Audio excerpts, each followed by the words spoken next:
இப்போ நம்ம பார்த்துக்கிட்டு இருக்கிறது வந்து பார்த்திங்கன்னா நாமக்கல்லில் இருக்கிற நரசிங்க பெருமாள் கோவில். இதை வந்து கோவில் வெளித்தோற்றம் பைபாஸ்லேயே தான் அந்த கோவில் வந்து அமைஞ்சிருக்கிறது. பார்த்திங்கன்னா தெரியும், வாகனங்கள் போய்க்கு இருக்கிறது. இது கோவிலோட என்ட்ரன்ஸ். கோவிலுக்கு நேராக இது வந்து பலிபீடம் இருக்குது. அங்கே கோவில் கொடிமரம். இந்த சைடு பார்த்திங்கன்னா பெருமாள் கோவில். பெருமாளும் அம்மாளும் இருக்காங்க. இங்கே வந்து பார்த்திங்கன்னா சிவன், விஷ்ணு, பெருமாள் இவங்களோட நாமங்கள் பொறிக்கப்பட்டிருக்கோம் அந்த கோவிலில். இங்கே பார்த்தீங்கன்னா உங்களுக்கு தெரியும், 3 பேருமே இந்த கோவிலில் தனித்தனி சன்னதி, 3 சன்னதி இருக்குது மொத்தம். இது வந்து ராமர் சன்னதி, ராமன் சீதாதேவி அவங்க இருக்கிற சன்னதி. நடுவில் இருக்கிறது பார்த்திங்கன்னா நரசிங்க பெருமாள், சிவன் வந்து நரசிங்க பெருமாளாக அவதாரம் எடுத்துருக்கிற சன்னதி. அதே சிவனை பார்த்திங்கன்னா மலையிலே அப்படியே நரசிங்க பெருமாள் மாதிரி செதுக்கி வச்சுருப்பாங்க. சிவ தாண்டவம் மாதிரி.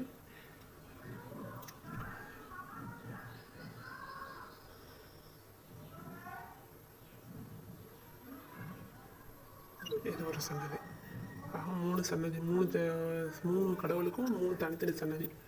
இது வந்து கோவில் தலைவிருட்ச மரம். அப்புறம் 2000 வருடங்களுக்கு பழமையான பலாமரம் வந்து கோவிலுக்குள்ளே வச்சுருக்குறாங்க. அதெல்லாம் வந்து வீடியோ எடுக்க முடியலைன்னா, ஸோ அதனால் வீடியோ எடுக்க முடியலை. அவுட்புட் மட்டும் வீடியோ எடுத்துருக்கிறேன்.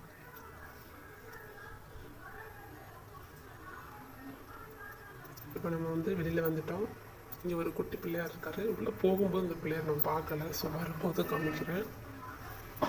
பார்த்தீங்கன்னா தெரியும் உங்களுக்கு, பைபாஸில் இந்த கோவில் அமைஞ்சிருக்கிறாருங்க. இங்கேருந்து நேராக பார்த்தீங்கன்னா ஆஞ்சநேயர் இருப்பார். இவங்க பிரம்மா, சிவன், விஷ்ணு இவங்க 3 பேரையும் தரிசித்தபடி அங்கேருந்து அந்த ஆஞ்சநேயர் கோவிலேருந்து இந்த நரசிங்க பெருமாள் கோவிலுக்கு வர்ற வழியில் பார்த்திங்கன்னா இந்த கடை வீதி. அப்புறம் இந்த ப்ரௌன் கலரில் இருக்கிற கிழங்கு பார்த்திங்கன்னா ரொம்ப முக்கியம். சைவ ஆட்டுக்கால் கிழங்குன்னு சொல்லலாம். இது வந்து கொல்லிமலையில் தான் ரொம்ப அதிகமாக கிடைக்கிது. இது வந்து கால் வலி, உடம்பு வலி இருக்கிறவங்க சூப்பாக வச்சு கொடுத்தா ரொம்ப எஃபெக்ட். ஒரு ஆட்டுக்கால் சூப் குடித்த ஃபீலிங் கிடைக்கும். இது வந்து ஆஞ்சநேயருக்கான அவுட்புட், ஆஞ்சநேயர் கோவிலுக்கான அவுட்லுக். பார்த்திங்கன்னா உங்களுக்கு தெரியும், இங்கேருந்து ஆஞ்சநேயர் தரிசிக்கலாம். நேராக நரசிங்க பெருமாள் கோவிலை பார்த்து தான் ஆஞ்சநேயர் இருப்பார். அவங்கக்கிட்ட வரம் கேட்குற மாதிரி. ஸோ அந்த கோவில் போயிட்டு தான் அப்புறம் ஆஞ்சநேயரை வந்து தரிசிக்கணும் அப்படிங்கிறது ஒரு ஐதீகம். பார்த்தீங்கன்னா தெரியும், ஆஞ்சநேயருக்கு வந்து இந்த கோவிலில் பார்த்தீங்கன்னா கோபுரம் கிடையாது. இங்கே ராமர் சிலைவே இருக்கா, பார்த்தீங்கன்னா தெரியும். ஆஞ்சநேயர் இங்கே பெரிய